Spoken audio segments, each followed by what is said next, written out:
Baik teman-teman, saat ini saya sendiri sudah bersama dengan Bang Alpin yang merupakan perwakilan daripada lembaga Himanislik dari rumpun keilmuan administrasi publik, yang beliau merupakan saat ini menjabat sebagai wakil daripada Ketua Umum Himanislik. Bagaimana Bang Alpin kabarnya hari ini? Baik, alhamdulillah sehat. Selama menjalankan organisasi ya sehat lah kita. Alhamdulillah ya. Mungkin langsung saja ke pertanyaan yang akan kita tanyakan langsung ke Bang Alpin mengenai sedikit bagaimana sih di dalam Himanislik itu tersendiri. Ya Bang, jadi pertanyaan pertama itu biasanya nih Bang, kalau ada problem ataupun masalah, bagaimana sih cara Abang nih sebagai wakil ketua umum yang dimana fokusnya ya pasti ke dalam internal daripada lembaga itu sendiri Bang ya. Bagaimana cara Abang dan pengurus mungkin menyelesaikannya supaya tidak berlarut-larut gitu masalah yang terjadi itu? Ya, untuk menyelesaikan masalah sama pengurus juga, Abang pasti koordinasi, komunikasi yang penting. Terus juga kalau misalkan ada masalah atau kendala, kita langsung membicarakan untuk supaya masalah itu tidak berlarut-larut. Jadi kita komunikasi, kita bahas satu persatu apa masalahnya, entah itu internal atau eksternal. Jadi kita membahas itu juga dengan argumen yang jelas, pandangan yang jelas dari pengurus-pengurus yang lain juga. Kita butuh motivasi atau pemikiran semacam apapun itu juga kita butuh, karena dari penyelesaian masalah tersebut kita pasti ada satu hal yang kita bikin semacam kayak penyelesaian masalah dari argumen-argumen dari pengurus yang lain. Jadi nggak cuma dari Abang yang menyelesaikan, tapi dari teman-teman pengurus yang lain juga ikut serta dalam pendiskusian tersebut. Jadi evaluasi yang kita sudah kerjakan, jadi kita nggak mengulangi kesalahan yang sama. Jadi untuk permasalahan itu juga nggak terlalu berlarut-larut dalam menyelesaikan masalah. Jadi kalau misalkan ada masalah, langsung diskusi, kita komunikasi, entah nanti koordinasi ke pengawas. Jadi kita langsung menyelesaikan masalah tersebut. Mungkin itu sih yang Abang bisa jawab. Jadi pada poin intinya adalah apa yang disampaikan oleh Bang Alpin, bahwasanya pengambilan keputusan dalam penyelesaian masalah itu tidak dilakukan sendiri Bang ya, tapi dibicarakan juga dengan pengurus-pengurus inti lainnya daripada lembaga ini sendiri Bang ya. Betul. Nah, kalau semisalnya ke depannya nih Bang, ada situasi yang cukup sulit lah ataupun dengan penuh tekanan, langkah apa sih yang Abang tuh pengen lakukan supaya motivasi anggota itu di dalam organisasi itu tetap terjaga Bang? Ya. Jadi kalau misalkan untuk menjaga motivasi teman-teman anggota BPH di Himpunan Himanislik sendiri, itu kita melakukan pendekatan secara langsung, maksudnya mau formal ataupun informal. Jadi dari kepala departemen atau kepala biro itu langsung bisa komunikasi ke anggota yang bermasalah. Jadi hal itu nanti disampaikan ke Abang selaku wakil ketua umum yang ngurus internal di Himanislik. Jadi tahu apa yang permasalahan anggota tersebut. Jadi kita nanti bisa ketemu lewat formal atau informal. Jadi hal itu juga bisa disampaikan. Misalkan ada anggota yang bermasalah, masalah ini bersangkut paut sama organisasi kita sendiri di Himanislik. Jadi kita berusaha buat melakukan pendekatan melalui komunikasi secara langsung kepada anggota BPH yang bermasalah. Jadi hal-hal itu juga yang bikin anggota di himpunan, maksudnya di Himanislik itu juga bakal bisa mengeluarkan pendapatnya lah untuk menyelesaikan masalah. Jadi kita bantu langsung turun untuk menyelesaikan masalah mereka. Jadi langsung dari kepala departemen kepala biro yang lapor ke Abang untuk menyelesaikan masalah, dan nanti Abang kasih saran atau solusi buat menyelesaikannya. Mungkin itu sih yang bisa Abang sampaikan.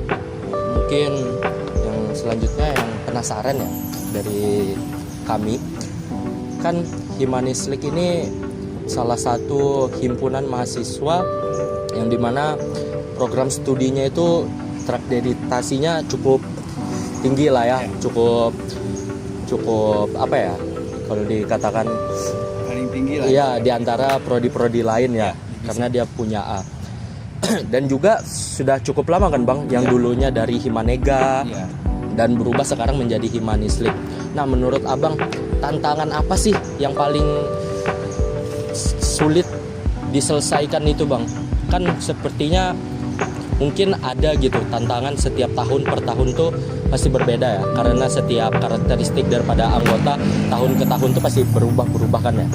Nah, menurut Abang sendiri tuh tantangan apa sih yang tersulit untuk diatasi dalam sebuah organisasi atau perhimpunan itu sendiri Bang? Iya.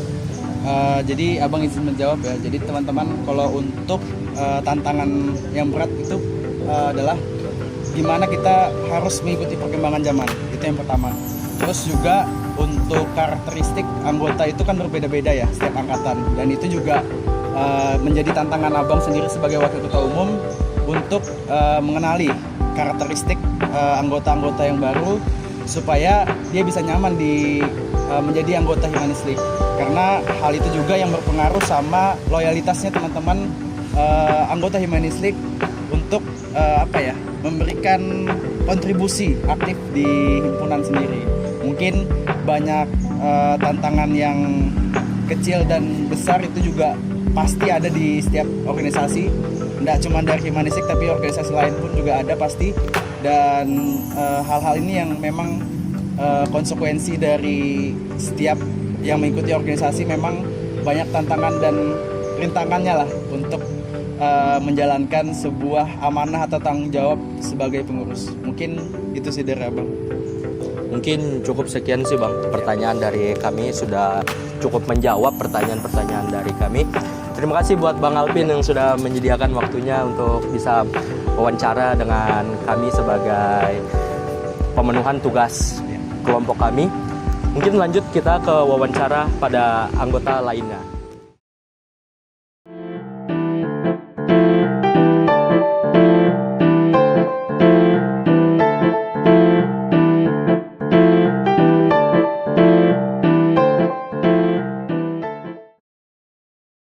Tadi setelah kita mendengarkan penjelasan daripada Wakil Ketua Umum mengenai tantangan dan juga motivasi untuk mengajak setiap anggota itu tetap bertahan di himpunan.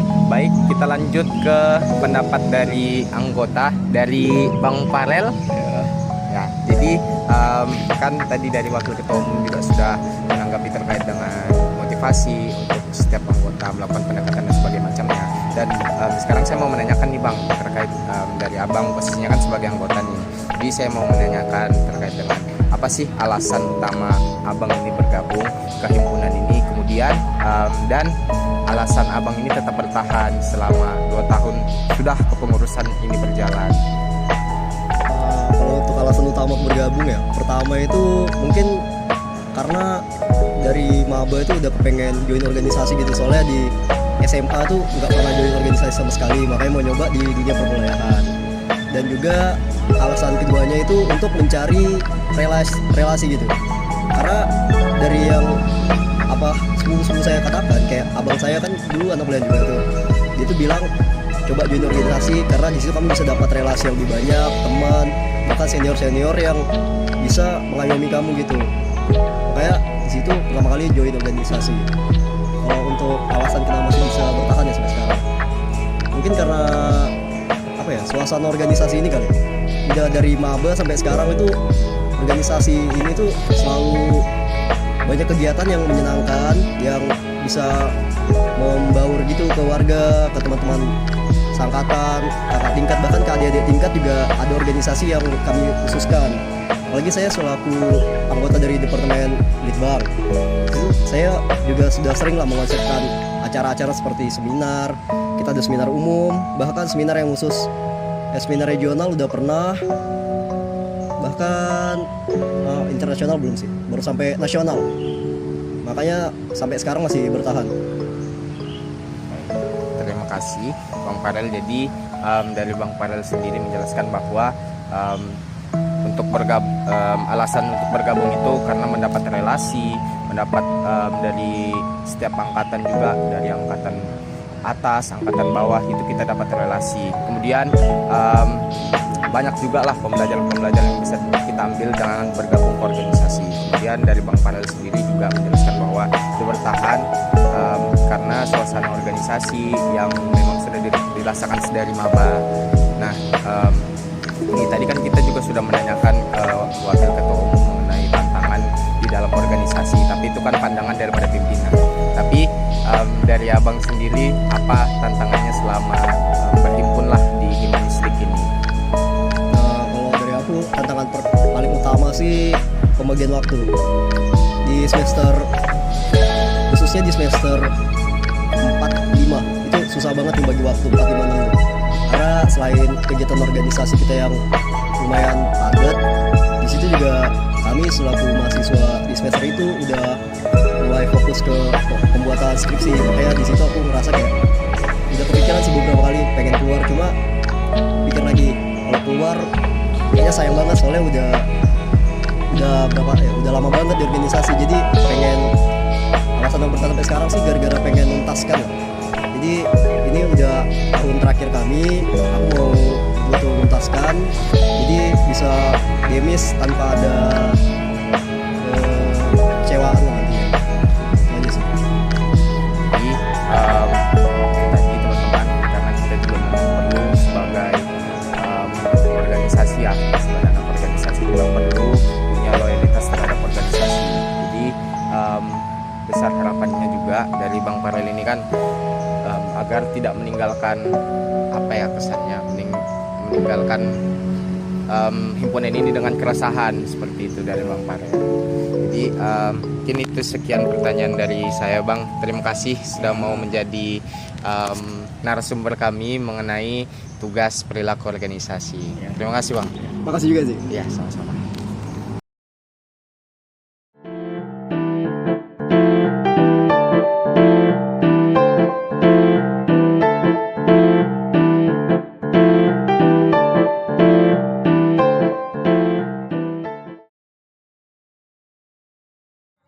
Baik, kita lanjutkan ke wawancara anggota berikutnya, yaitu Ya, perkenalkan saya Puspa Nini, biasanya dipanggil Puspa, saya dari Departemen Kaderisasi.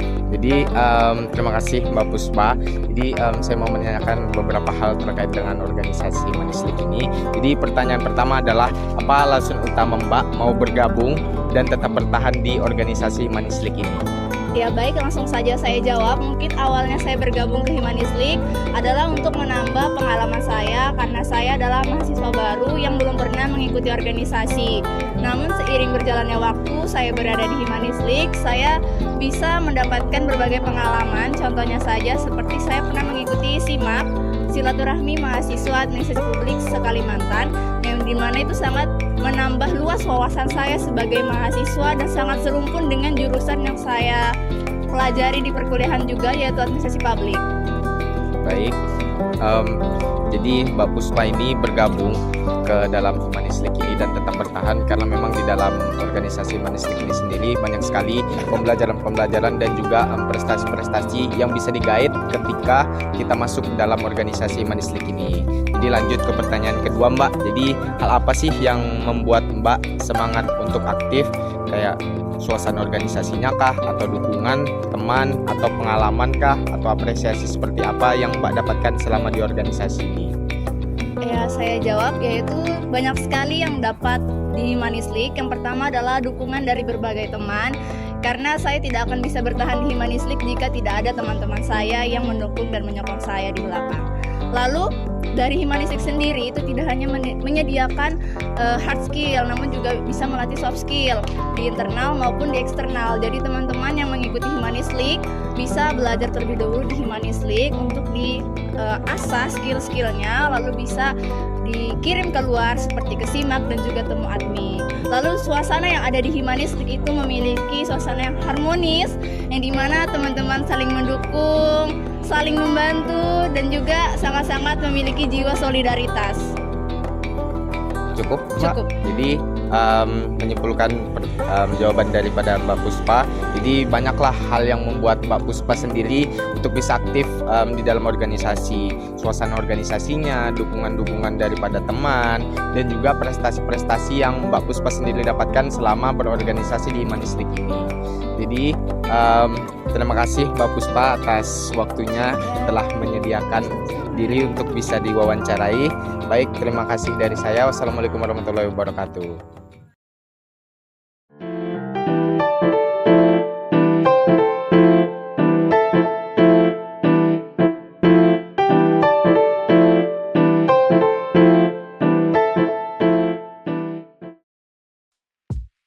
Jadi, berdasarkan hasil wawancara dengan Wakil Ketua Umum Bang Alvin serta dua anggota Himanislik Bang Farel dan Mbak Puspa, dapat diketahui bahwa Himanislik menekankan pentingnya komunikasi, koordinasi, dan keterlibatan seluruh pengurus dalam menyelesaikan masalah sehingga keputusan yang diambil bersifat bersama. Dorongan bagi anggota untuk terus aktif berasal dari suasana organisasi yang solid, dukungan rekan-rekan, serta peluang untuk mengasah kemampuan hard skill maupun soft skill melalui berbagai kegiatan termasuk seminar dan program eksternal.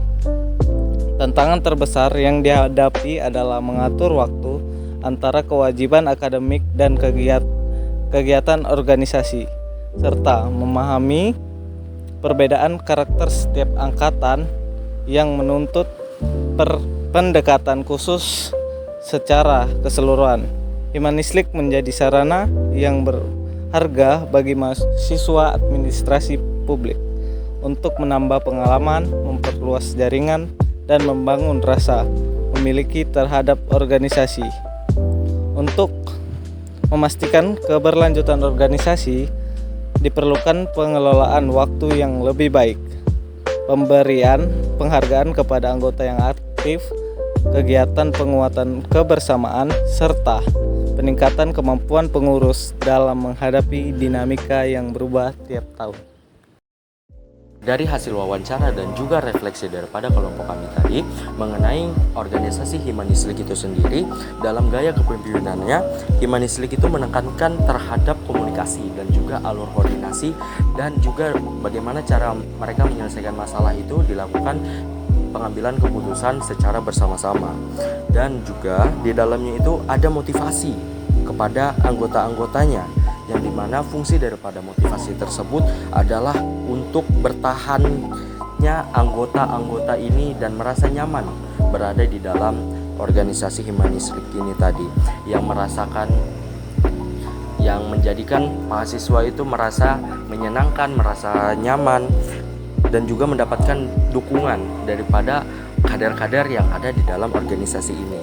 Dan juga untuk tantangan utama yang dihadapi organisasi ini adalah perubahan karakter, yang dimana tahun ke tahun kita ketahui karakter setiap daripada individu maupun mahasiswa itu sangatlah berbeda-beda, dan juga harus ada penyesuaian daripada organisasi ini sendiri yang sebagai wadah untuk mewadahi kader-kader ini, membuat mereka sebagai tempat penempaan dan juga tempat berkembang mereka, dan mereka selalu merasa nyaman berada di dalamnya.